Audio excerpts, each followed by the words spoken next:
Benchley was his name, and he was a prominent leader within the cleaners' ranks. He had been entrusted with leading his team to the subway morgue and sabotaging key infrastructure of the Joint Task Force, JTF. Yet fate had turned against him, and now his massive frame lay sprawled on the cold street. Next to his prone body knelt the leader of the opposing group, surveying the aftermath. In his final moments, Benchley twisted his head, his gaze drawn to the vast expanse of New York's sky. His mask was removed, exposing his identity to the person responsible for his squad's downfall. Standing beside him was Naruto Uzumaki, a young man identifiable by his distinctive blonde hair and whisker-like marks. Clad in his armored vest, he looked down at the high-value target with a detached expression. As the life ebbed from Benchley, recognition sparked in his eyes, and he mustered a few words through strained breaths. "You're Maelstrom, aren't you?" Benchley spoke, his mouth leaking blood. His breathing was raspy with a few coughs in between. "Fuck. Joe told us about you." Instead of answering, Naruto's blue eyes gazed at the cleaner's clothes, patting him down. He pulled a wallet out of Benchley's front pocket, took out his driver's license, and held it next to the dying cleaner's head, as he lay there confused. "What are you doing?" Naruto put the card back into the wallet while he gestured with his hand. "Gamble." "Here, sir," Gamble replies as he walks over with his rifle aimed out to the street. The others were setting up a perimeter while the black former merc handed Naruto a notebook and a phone, and then aimed at the dying cleaner. "What the snap?" After taking a picture of the man, Naruto puts the phone away and writes a name in the notebook with a pencil. "What are you?"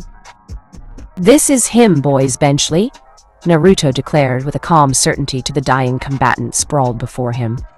As he tucked his tools away, he gave the man a reassuring pat on the shoulder. "My apologies, but it will be over quickly." "Over? Shank!" A sharp gasp tore through the air, echoing with a clarity that demanded attention. The cleaner, already teetering on the edge of death, felt a sudden, piercing pain as Naruto drove a kunai deep into his neck. The blade sliced through the cleaner's arteries with precision, ending his life in swift, albeit agonizing, moments. Ugh.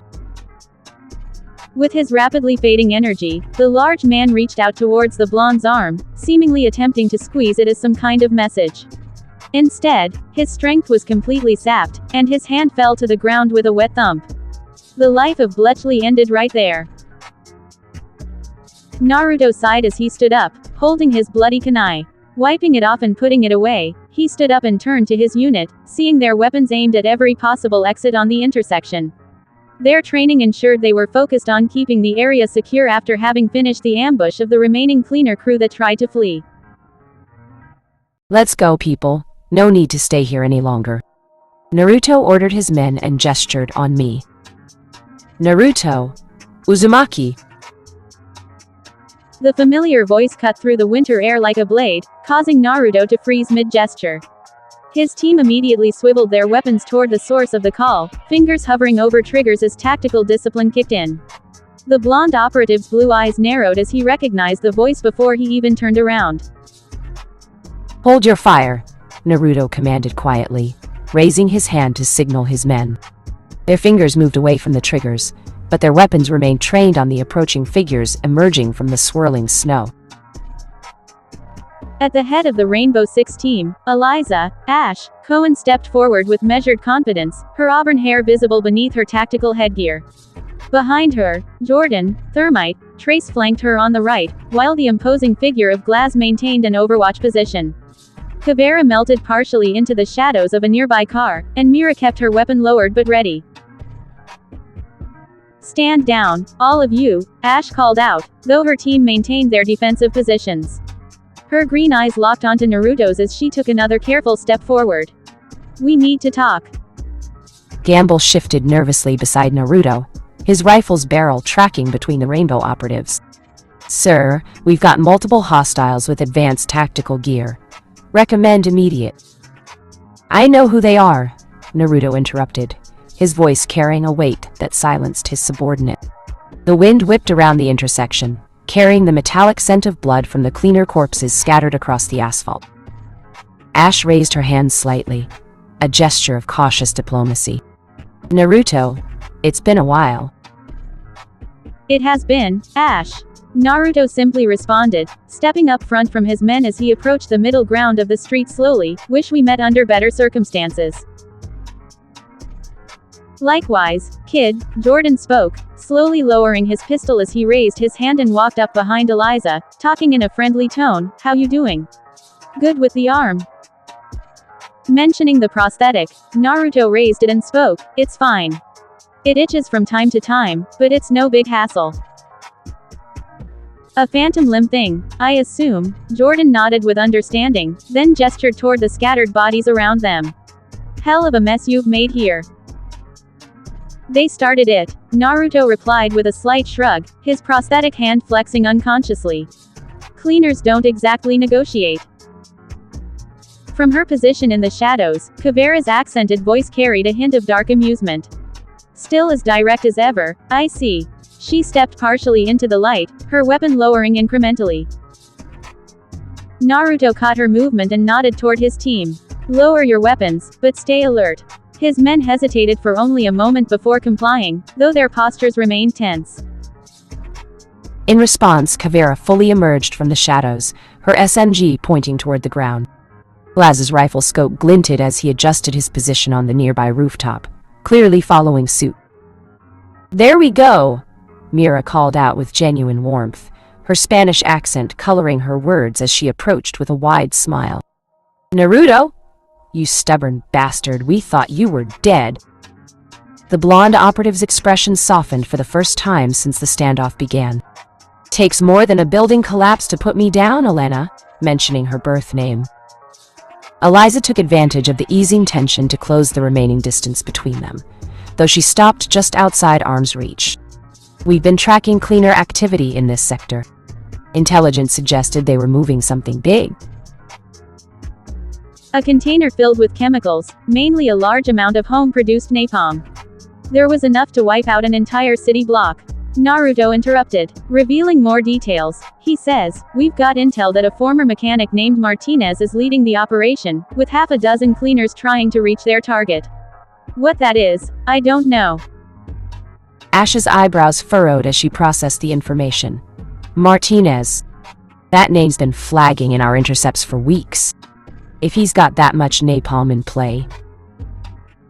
"The city's got bigger problems than just another pyro with delusions of grandeur," Naruto finished, wiping Bentley's blood from his glove against his tactical vest. "My sources indicate they're targeting critical infrastructure.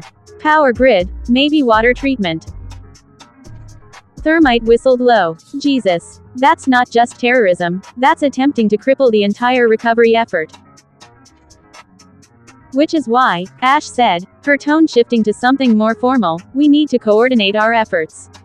The division's been operating independently for too long, Naruto. Rainbow Six has resources you could use." Gamble stepped closer to his commander, his voice a harsh whisper. "Sir, with respect, we don't need outside interference. We've been handling these situations just fine." "Have you?" Glaz's voice carried from his overwatch position, his Russian accent cutting through the wind. "Because, from where I sit, you're chasing shadows while the real threat consolidates." Naruto held up his prosthetic hand, silencing the brewing argument. His blue eyes moved between Ash and his team, calculating. The intersection around them remained eerily quiet except for the distant sound of sirens responding to innumerable other crises across the city. "What exactly are you proposing, Ash?" he asked finally. "Come with us to the postal office. We've established a forward operating base there. Better intel, better equipment, better coordination with federal assets." She paused, studying his face. "We could use someone with your particular skill set." Naruto shook his head almost immediately. "My team operates best independently. We know these streets. We know the players." "And you're burning through leads faster than you can develop them," Elena interjected, stepping forward with her characteristic directness. "Come on, Naruto. When's the last time you had real backup, real support? The question hung in the air like the winter breath clouding around them. Naruto's jaw tightened as he glanced back at his men. Gamble and the others had followed him through hell and back, and they looked every bit of it. They were visibly tired, worn down by months of urban warfare against an enemy that seemed to multiply faster than they could eliminate them. "Sir," Gamble said quietly, reading his commander's hesitation. "Whatever you're thinking." "I'm thinking," Naruto said slowly, "that maybe it's time to consider alternatives." He turned back to Ash. "What kind of time frame are we talking about?" 48 hours, maybe less, Ash replied, her breath visible in the cold air. "Our analysts believe Martinez is moving toward a coordinated strike. Multiple targets, synchronized timing." Naruto's eyes found Elena's and Eliza's across the small circle of operatives. Something passed between them, a silent communication born from years of shared missions and unspoken understanding. She gave him the slightest nod. He sighed, the sound carrying the weight of command decisions made in impossible circumstances. "All right, we'll coordinate with Rainbow Six." He turned to Gamble, whose expression had shifted from skepticism to resignation. "Get the team ready for temporary relocation. Full kit." "Sir," Gamble acknowledged, though his tone suggested he had reservations. "Thermite Glass, you escort them back," Ash ordered. "Elena and I will handle the scene cleanup here." She glanced meaningfully at Benchley's body and the scattered intelligence materials. As the group began to disperse, Ash caught Naruto's arm. "You made the right call. This Martinez situation, it's bigger than any of us can handle alone." The wind picked up, scattering debris across the intersection as Gamble and the other members of Naruto's Steel Fox unit moved toward their vehicles. Thermite was already coordinating extraction routes over his radio, his voice professional but urgent. "I know," Naruto replied quietly, watching his team prepare for departure. "That's what worries me." As the main group moved ahead, coordinating logistics and routes through their comms, three figures naturally fell into step behind them. The snow crunched beneath their boots as they navigated around the scattered debris and bodies littering the intersection. "You know," Ash said, glancing sideways at Naruto as they walked, "I'm glad you're still breathing. When we heard about what happened in Mosul." She trailed off, her voice carrying genuine relief. "Takes more than concrete and rebar to put me down permanently." Naruto's prosthetic hand flexed unconsciously. He smiled at her. "I'm just fine, Eliza, no need to worry." "Oh, please," Mira interjected with a knowing smirk, her Spanish accent adding warmth to the teasing tone. We all know it wasn't a concern for a fellow operative who had Ash pacing the command tent for 3 days straight. Ash's cheeks reddened slightly, though whether from the cold or embarrassment was unclear. "Elena." "What?" "I'm just saying," Mira continued, clearly enjoying herself. "The way you two used to disappear during downtime at the Rainbow facility was hardly subtle. That supply closet on Sublevel 2 saw more action than some active combat zones." Naruto couldn't suppress a slight smile, the first genuine expression he'd shown since the firefight. "Careful, Elena, glass houses and all that." His blue eyes found hers with an amused glint. "Unless you've forgotten about that particularly memorable evening in Barcelona. What was his name again? The Grupo Especial de Operations officer who couldn't keep his hands off you during the joint training exercise." Now it was Mira's turn to flush, though she maintained her grin. "That was completely different.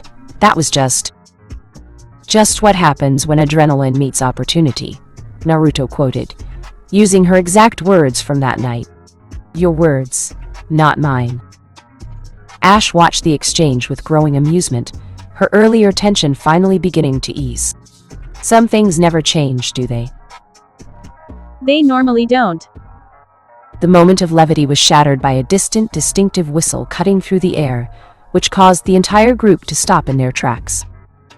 "Incoming!" Gamble bellowed, his voice carrying over the intersection. "Mortar fire!" Boom!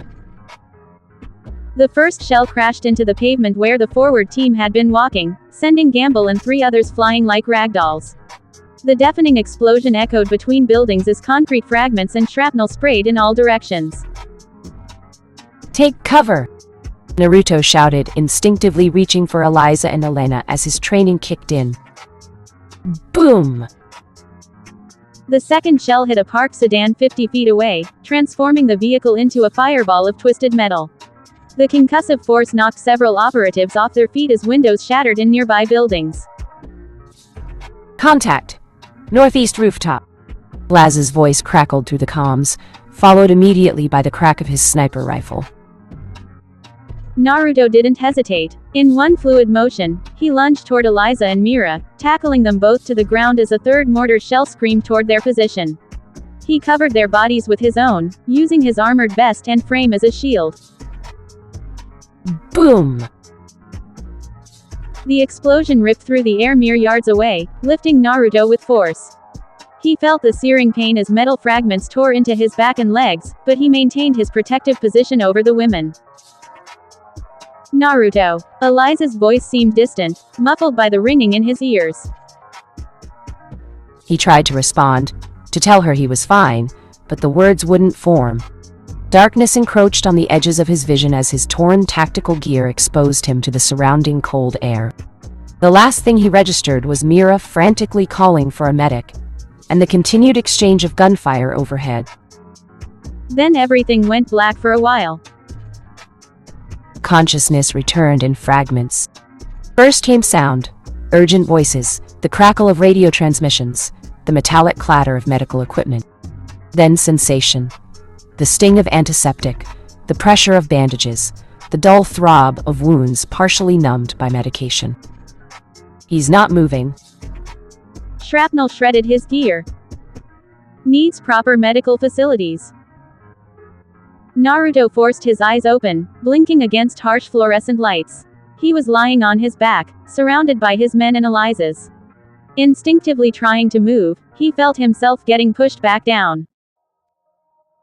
"Easy there, sir." Elena's face appeared in his field of vision, her expression a mixture of relief and concern. "You took quite a hit." "Eliza." His voice emerged as a hoarse whisper. "She's fine. Organizing our defense perimeter." Elena's hand gently squeezed his shoulder. "You saved us both." Naruto's mind struggled to decipher what happened after the mortar attack. Gamble. The others. Elena's expression tightened slightly. "Gamble's in rough shape. He took shrapnel to the leg and broke an arm. 2 of your men have minor injuries. We've got them stabilized." The attackers. "We don't know, but they were kitted out with military-grade hardware. Glass covered our retreat, but the shelling stopped after 3 shells." She paused, checking his IV line. "They knew exactly where we'd be, Naruto. This wasn't random." Looking down, Naruto noticed he was being transported on a makeshift stretcher, and the implications settled over him like a cold weight. They were on the move.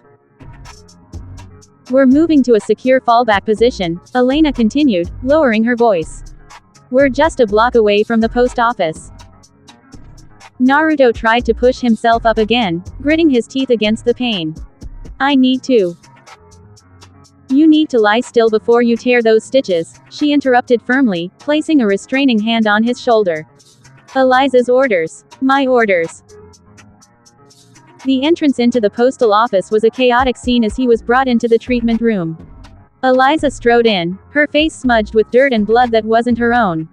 Relief visibly washed over her features when she saw Naruto conscious.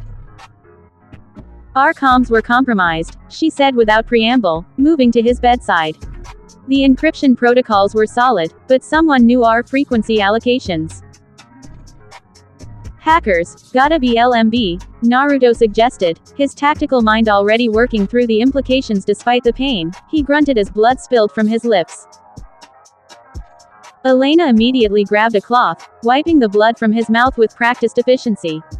"That's internal bleeding. We need to get him to surgery now." "They're already prepping the OR," a gruff voice announced from the doorway. "Gustav, Doc." Kateb entered, his medical kit in hand and surgical mask hanging around his neck. Behind him followed Drive, Candle, chief medical officer of the building, her white coat pristine despite the chaos surrounding them. How bad, Doctor? Candle asked, moving to examine Naruto's wounds with clinical precision. Multiple shrapnel wounds, possible internal bleeding, suspected punctured lung, Elena rattled off. He's been in and out of consciousness for the past 20 minutes. Doc lifted the bandages on Naruto's back, his expression grim. 2 pieces lodged deep near the spine. We need to extract them before they shift. The OR's ready, Drive. Candle confirmed, checking his pulse. We need to move him now. As they transferred him to a proper gurney, Naruto caught Eliza's hand. The mission is on hold until you're stable, she said firmly, though her voice betrayed her worry. We'll find out who did this. The medical bay's fluorescent lights blurred past as they wheeled him toward the operating room. Doctor. Candle walked alongside, monitoring his vitals on a portable scanner.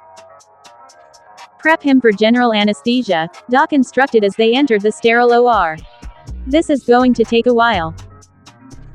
Naruto felt the cool touch of the IV needle as Dr.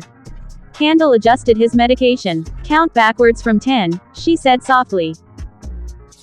10, 9, 8. The world began to fade as the anesthesia took hold, and his last coherent thought focused on the faces of his team. Before he went down memory lane.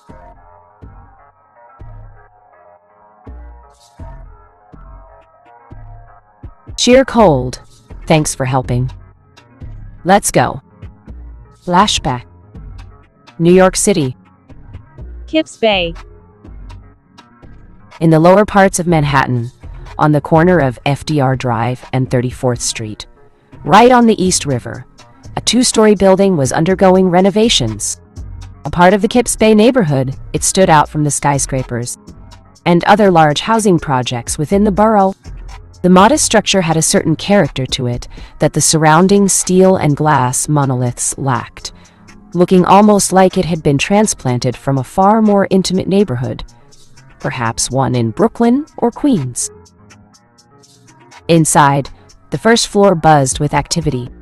Orange paint brightened previously drab walls as a blond man balanced precariously on a stepladder, his left arm stretching to reach a high corner. His empty right sleeve was pinned neatly at the shoulder, yet he maneuvered with practiced ease, humming a tune as he worked. Above, the second-floor studio apartment remained a stark contrast to the chaos below. There, he had created a comfortable haven for the owner of the building. Minimalist furniture, large windows overlooking the East River, and a small balcony where he grew a small but admirable garden of plants he often watered. The upstairs was finished, and now the downstairs was his current labor of love. Naruto Uzumaki stepped back to admire his progress. The vibrant orange would make his ramen shop impossible to miss, exactly as he intended. The renovation was transforming the space into what he hoped would become the neighborhood's favorite ramen bar, with long wooden counters and comfortable seating already installed along one wall. Tring! The bell above the door jingled, letting in a gust of brisk Manhattan air. Naruto turned, brush still in hand, orange paint dripping onto the protective floor covering. A woman stood in the doorway, tall and athletic with short dark auburn hair. Yes, auburn, not redhead, something she was particular about. She strutted in with black boots, tight jeans, an open jacket, and a cap covering a braided ponytail draped across her shoulder. Her confident stance shifted to surprise as she took in the bright orange walls and the one-armed man holding the paintbrush. Hey, Agent Cohen. Nice to see you. Naruto gave his trademark smile at her while he waved at her with his brush. So you found the place?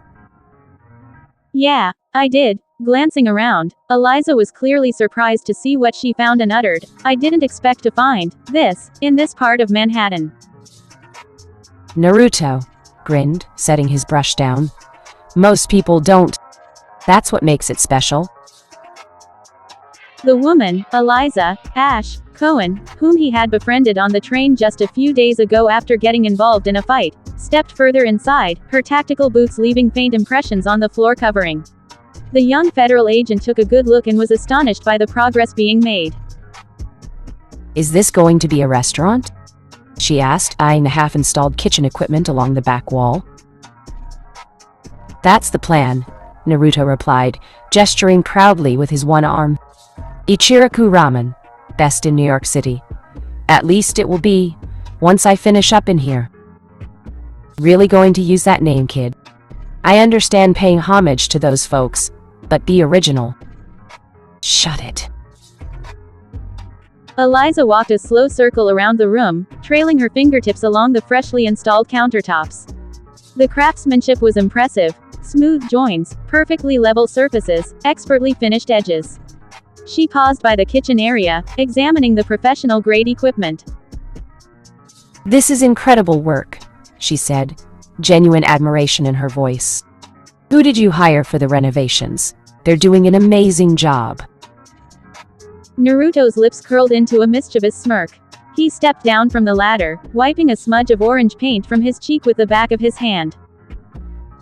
Didn't hire anyone, he said, that smile growing wider.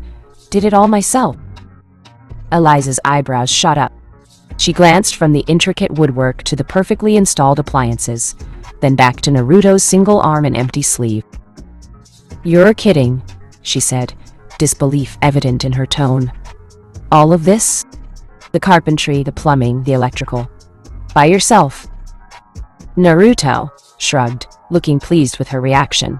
Not kidding. Every nail, every pipe, every wire. All me. Eliza slowly shook her head and walked over to examine the hand-carved details on the bar. But how did you... She let the question trail off, gesturing vaguely at his missing arm. You'd be surprised what you can adapt to, Naruto replied, his voice casual but carrying an undercurrent of hard-earned wisdom. After a while, you figure out new ways to do old things. Sometimes, there are better ways. He moved to join her at the counter, pride evident in his posture as he ran his hand along the polished wood. Helps when you are used to doing your own work, makes you less dependent. I'll say, Eliza said carefully as she studied the young man in front of her. Seriously, kid, you're strange. Strange as in what? Strange, almost to the level of absurd or suspicious. No offense. Eliza spoke while holding out her hand and being quite honest. Like for real, I've seen fronts for criminals being more convincing than this. It's like you're screaming for attention for the authorities. Naruto laughed, his eyes crinkling with genuine amusement as he responded, says the FBI SWAT agent, and here I was thinking you were an interior decorator coming to critique my work. Eliza's eyes narrowed slightly, her posture remaining professional, but her expression softening. How did you... I've met my fair share of law enforcement, Naruto said. That stance, the way you assessed the room when you walked in, checking exits. Plus, you've got that I'm mentally cataloging everything suspicious look down pat. Giving his trademark grin, he went to reassure her. Don't worry. I understand the suspicion. One-armed guy, foreign accent, bizarre orange paint scheme. I'd probably investigate me too. A small snort escaped from the auburn-haired woman before she could catch herself, her serious demeanor cracking just enough to reveal a glimpse of humor. Did you just snort? Naruto's grin widened. That was adorable. Shut up, she muttered, fighting a smile. The kid who was perhaps only 5 years younger than herself. And for the record, I'm not investigating you. Not officially, anyway. So what have you been up to since our little adventure on the train? Naruto asked, grabbing a rag to wipe paint from his fingers. Catching bad guys, solving mysteries, filing paperwork. Been working with the bureau mostly, she replied, relaxing slightly as she leaned against the counter. Nothing I can talk about, obviously. Oh sure, Naruto echoed, his blue eyes twinkling with mischief. Top secret stuff, I'm sure. Like investigating one-armed ramen shop owners with questionable taste in paint colors. Eliza just let out a chuckle and shook her head, and said, no, I'm preparing my paperwork for a joint training exercise in England. Oh, Naruto's eyes grew wider out of curiosity. England? Counterterrorism. Not much I can say. She hesitated, then decided sharing the basics wouldn't hurt. She crossed her arms and leaned back against the bar. It's a multinational exercise. 3 other FBI SWAT agents and I were selected to participate alongside special operations teams from France, Germany, Britain, and Russia. She kept her tone casual, deliberately vague on the details. Standard counterterrorism scenarios, hostage situations, that sort of thing. Say, kid, isn't that the Rainbow Project that old man Fisher once talked to you about? Kurama quickly asked the blonde. The one he initially informed you about. Yeah, it's that. The old man did say it was getting restarted this year, and that some exercises had already been done. Talk about a coincidence. This lady being part of it. Naruto didn't say much in return to Kurama, but focused back on his visitor and smiled. Sounds serious. They must think pretty highly of you to pick you for something like that, Naruto said, his blue eyes sparkling with interest. So you're like, what? The elite of the elite? Eliza felt a flush of pride she tried not to show. Just doing my job. We rotate through these joint exercises to maintain international cooperation. International cooperation? Huh. Naruto wiggled his eyebrows suggestively. Sounds like I should be on my best behavior then. You might need to arrest me if I step out of line. She rolled her eyes. Trust me, you're not important enough to make my caseload. Ouch. Naruto clutched dramatically at his heart. That hurts. Agent Cohen. However, I wouldn't mind being arrested by someone as cute as you. I bet you make those handcuffs look good. Heat rushed to Eliza's cheeks before she could control it. She wasn't used to such direct flirtation, especially not from someone she'd initially been sizing up as a potential person of interest. Keep talking like that, and I might have to charge you with obstruction of justice, she fired back, surprising herself with the playfulness in her voice. Is that a promise? Naruto's smile widened, clearly enjoying her flustered state. Eliza shook her head, fighting the smile that threatened to break through her professional demeanor. You're impossible. Part of my charm, he replied with a wink. So when do you leave for this super-secret international mission? That's just it. I'll have to leave tomorrow evening, but I felt like I needed to do something first. What is it? Naruto asked, his brows furrowing as he set the rag down on the counter. Ash reached into her bag and pulled out a bottle of wine with a label Naruto didn't recognize. The deep burgundy liquid caught the light as she placed it on the counter between them. I brought this as a thank you, she said, her voice softening slightly, for helping me with that drunk on the train. I know it's been a while, but I wanted to properly show my appreciation before leaving the country. Naruto's eyes widened in surprise. He hadn't expected a gift, especially not from someone who had just been eyeing his shop with professional suspicion minutes earlier. That's actually really thoughtful, he said, picking up the bottle to examine it. The glass felt cool against his fingertips. You didn't have to do that. I know, she replied, a hint of awkwardness creeping into her posture as she shifted her weight. But I wanted to. Naruto studied her for a moment, noting how different she looked when not in full professional mode. There was something almost vulnerable in her expression now, a crack in the armor. Well, we can't let good wine go to waste, he declared, setting the bottle down with a gentle thud. How about a toast to your good luck in England? One drink before you go save the world from terrorists.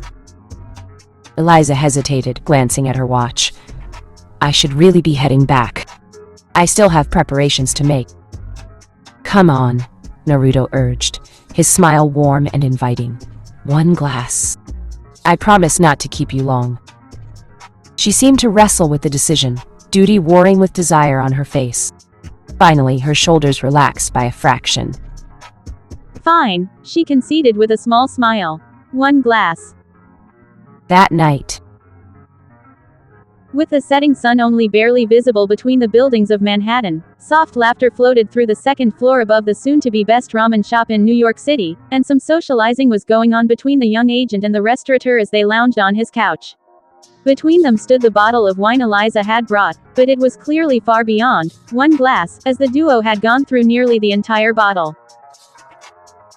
So then, Naruto continued, wiping a tear from his eye from the laughter while explaining the story, the guy actually tried to convince the old man, I mean our commanding officer, that the missing supplies had been eaten by wild raccoons, while he was wearing the stolen boots. Eliza snorted into her wine glass, the rich burgundy liquid sloshing dangerously close to the rim. The alcohol had softened her edges, her posture more relaxed than what she normally allowed. That's nothing, she countered, tucking one leg beneath her.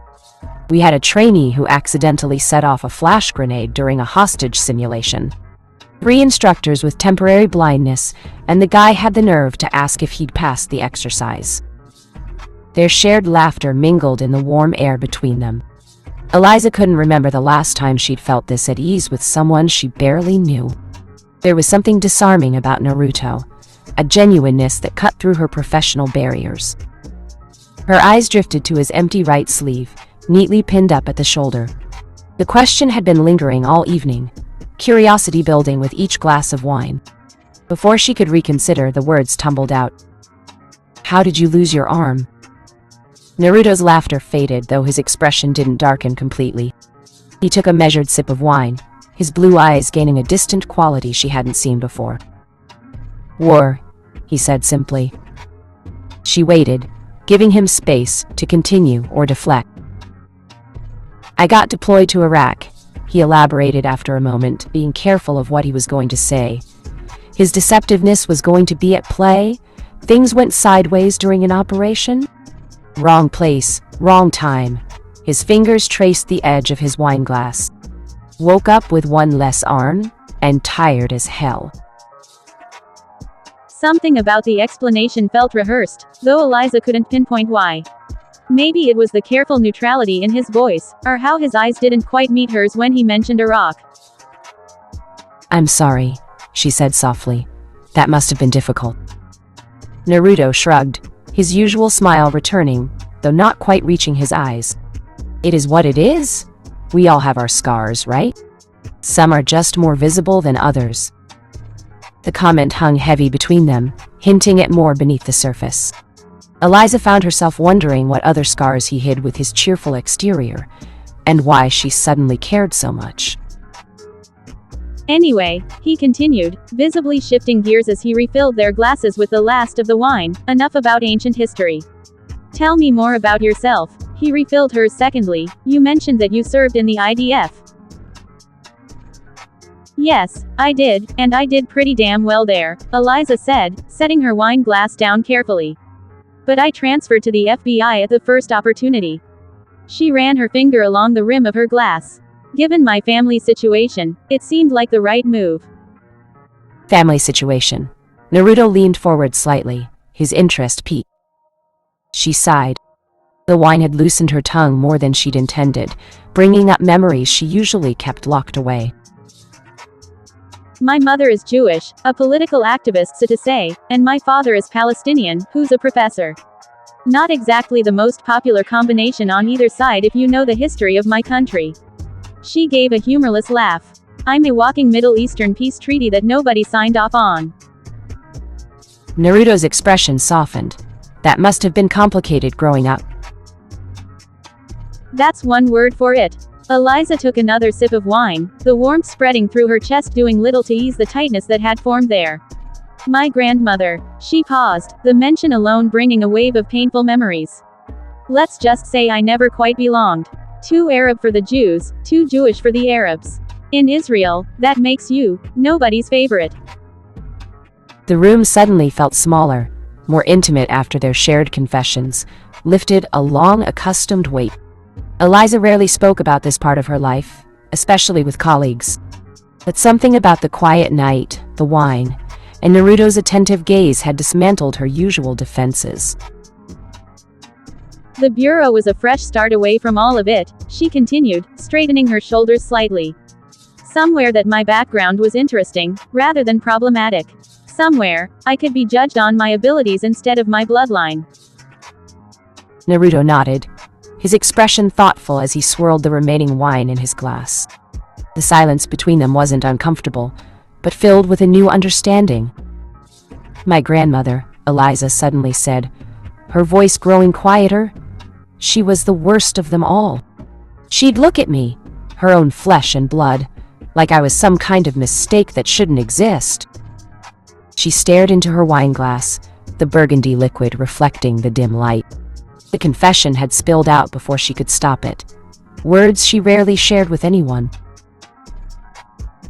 She'd make these comments about my Arab features when she thought I couldn't hear.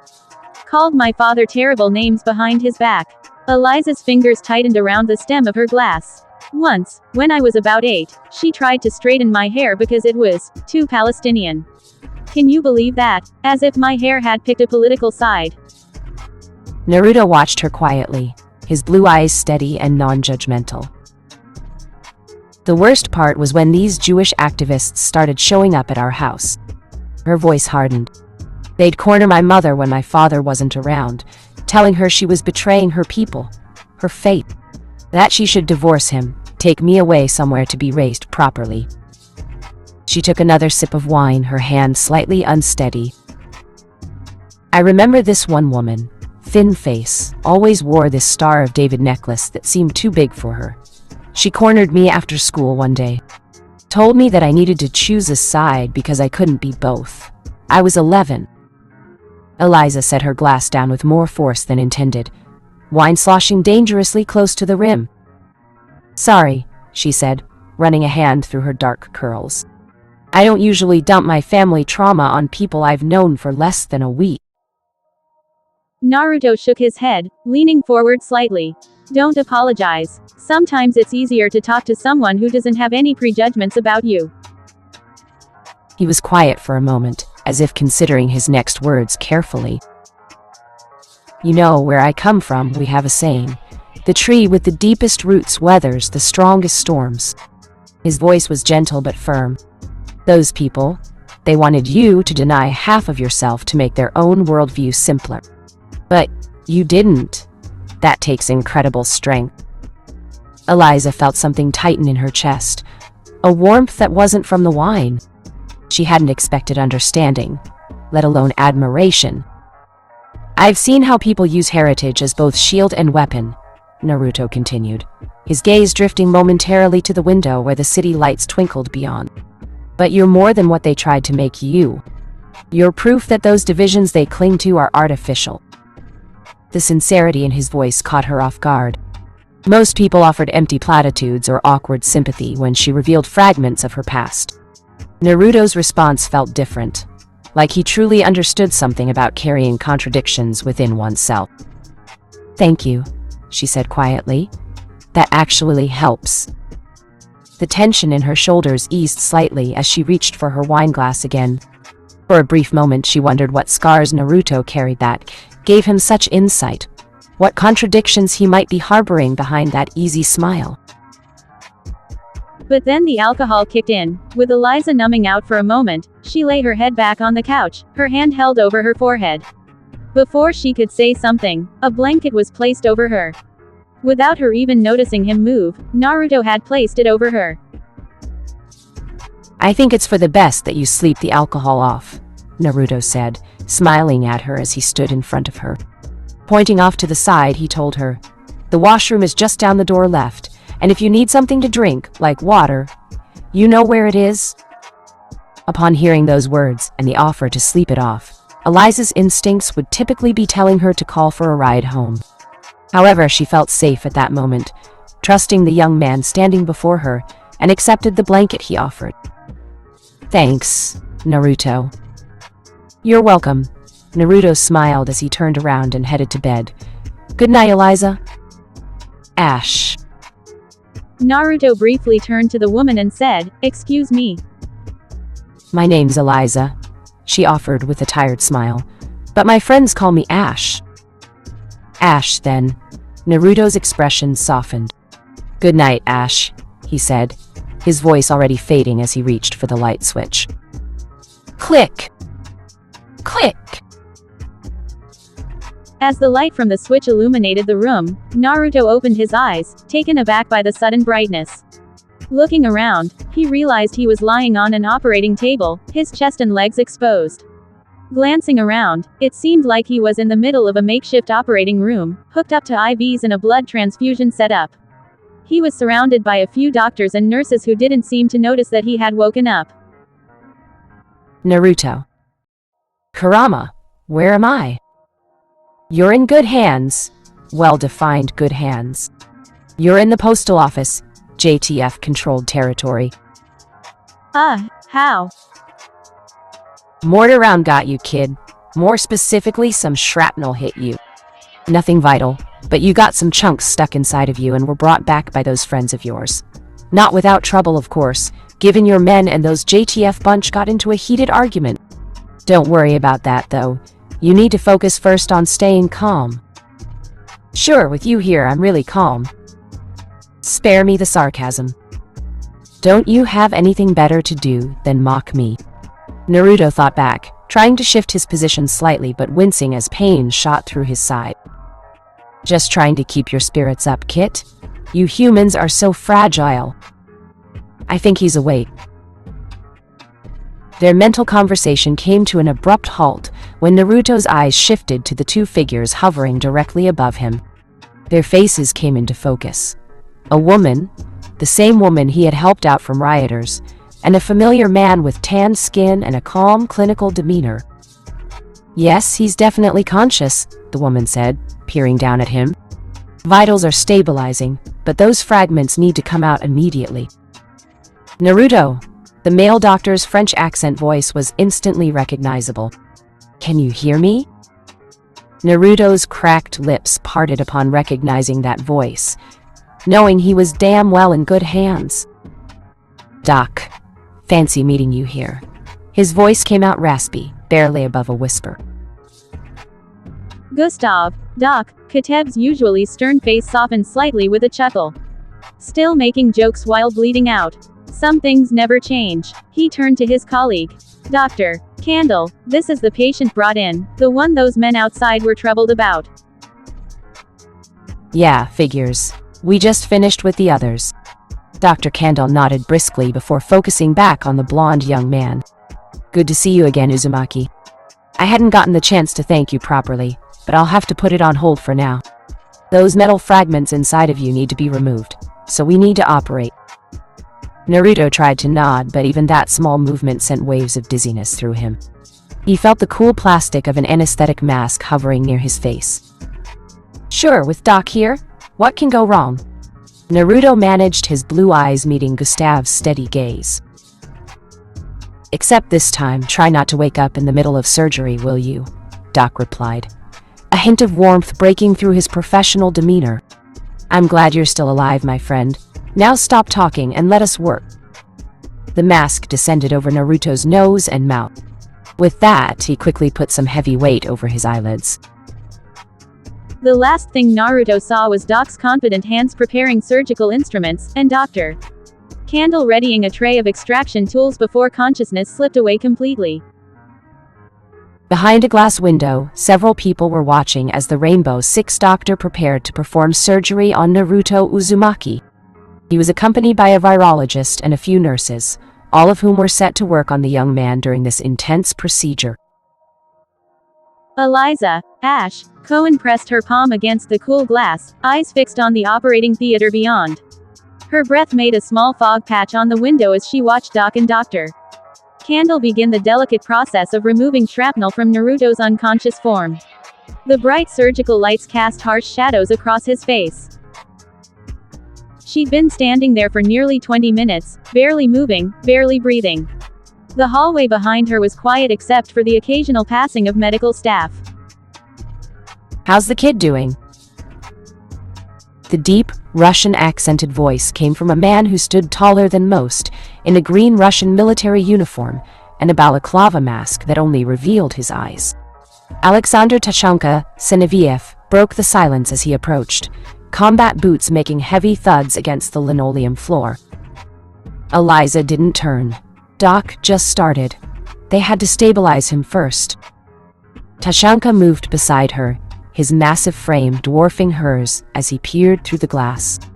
His usual boisterous demeanor was subdued, arms crossed over his chest as he watched the surgeons work. "He has taken worse, I think," Tachanka said, nodding toward Naruto. "I have seen men with less fight in them survive much more, so no need to worry." "That doesn't make it easier to watch," Eliza replied, finally glancing sideways at her colleague. The sound of more footsteps drew her attention as now joined by another colleague, German this time. Elias, Blitz, Kotz joined them, a paper cup of coffee in each hand. He offered one to Eliza, who accepted it with a grateful nod. "Thanks." "Anything change?" Blitz asked, his face focused on the operation. "Doc's handling it," Eliza answered, wrapping her fingers around the warm cup. "They're about to start the extraction of the metal fragments now." Inside the operating room, Doc's hands moved with practiced precision. As they were watching him work on Naruto, there was an additional layer of care in his movements on Gustav's part. Dr. Kendall stood opposite him, instruments ready as they worked in tandem. "The kid's a fighter," Blitz said after a moment of silence. "So do not worry too much, Eliza. You know he's not going to give up on that table." Tachanka's laugh was a low rumble. "He most likely will punch someone once that mask is off. You know that if it wasn't for Gustav, he'd be unwilling to cooperate." Ghost of a smile touched Eliza's lips at the memory, but it quickly faded as she watched Doc extract a particularly large piece of metal from Naruto's side. Drenched in blood, it was tossed into a bucket next to the operation table, and some blood splashed onto the floor, even spooking the nurses. Its sheer size caused Ash to wince involuntarily. Seeing her reaction, Tachanka gave a quiet suggestion. "You should get some rest." His tone was unusually gentle for the Russian giant. "We will stay and watch." "You need the rest." "I'm fine," she insisted, though the dark circles under her eyes made the habitual lie all the more blatant. "It's Naruto." "He'll be fine too," Blitz added. "Doc is the best at what he does, and that kid in there." He gestured toward the operating room. "He's got more lives than a cat. And the personality of an orange one." Tachanka joked as he assured, "He's in good hands." Eliza took a sip of her coffee, the bitter liquid doing little to wash away the taste of worry. "I know. It's just—" She stopped herself, unsure how to continue without revealing more than she wanted to. "We understand," Tachanka said simply, placing a heavy hand on her shoulder. "But you standing here, not sleeping, not eating, this helps no one, least of all him." Blitz nodded in agreement. "We'll keep an eye on things." Doc said the surgery would take at least 3 more hours. "Get some food, take a shower, close your eyes for a bit." Eliza hesitated, her gaze drawn back to the operating table. Naruto lay still, tubes and wires connecting him to machines that beeped steadily, monitoring his life signs. "Fine," she finally conceded. Turning to her 2 colleagues, and friends by this point, she looked for assurance, "But you'll come get me if anything changes." "Of course," Blitz promised with an assuring smile. "The second doc is finished."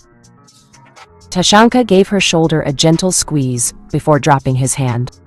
"The kid is strong, stronger than most. He will pull through." Eliza nodded, taking one last look through the glass.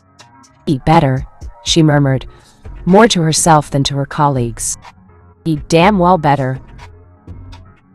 With that, she turned away from the window, leaving Tachanka and Blitz to their vigil as she walked down the corridor, her footsteps echoing in the postal office's hallway. Despite their reassurances, she couldn't shake the image of Naruto's pale face under the surgical lights, or the memory of his blood-soaked uniform when they'd brought him in. "I'll be watching from here," Tachanka said to Blitz after Eliza had disappeared down the corridor. "This kid, he has the heart of a lion." Blitz nodded, taking a sip of his coffee as he studied the operation through the glass. Doc was methodically removing another fragment, his movements precise despite the challenging conditions of the makeshift operating room. "Thatcher radioed in about 20 minutes ago," Blitz said, keeping his voice low even though they were alone in the hallway. "His team should be here by tomorrow morning." Said they had to take a detour after some AA batteries fired at Jager's chopper. Tashanka grunted, neither man looking away from the operation. Good. We need all the hands we can get. This city. He shook his head upon remembering what they saw on their way in. Even Bartlett University wasn't this bad. Different kind of chaos, Blitz agreed. At least there, we knew what we were fighting. They fell silent for a moment, watching as Dr. Candle carefully monitored Naruto's vitals while Doc continued his delicate work. The nurses moved efficiently around them, handing instruments and managing the IV drips. The rest of your team coming with Thatcher? Tachanka asked. Yes, Jaeger, IQ, and Bandit. Blitz's expression shifted slightly as he mentioned IQ. Monica will probably kill Naruto herself when she finds out he got himself wounded like this. Tashanka let out a deep chuckle. She will have to get in line. Emmanuel was not happy when she saw him in this state, and neither was Grace or Tiana. He paused, then added with a hint of amusement, and God help him if Ayla Bosak finds out. She might finish what that mortar started. They care about him, Blitz said simply. More than most would admit.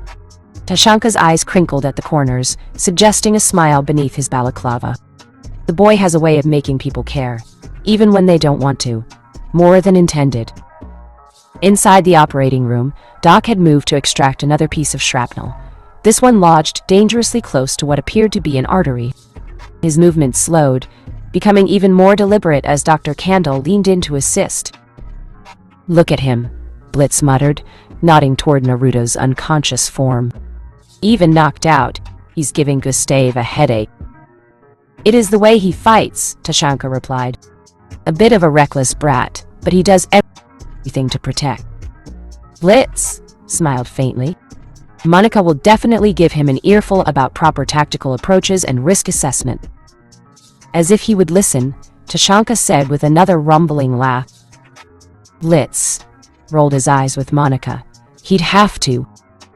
They watched as Doc successfully removed the troublesome fragment, dropping it into the metal basin with a soft clink that was audible even through the glass.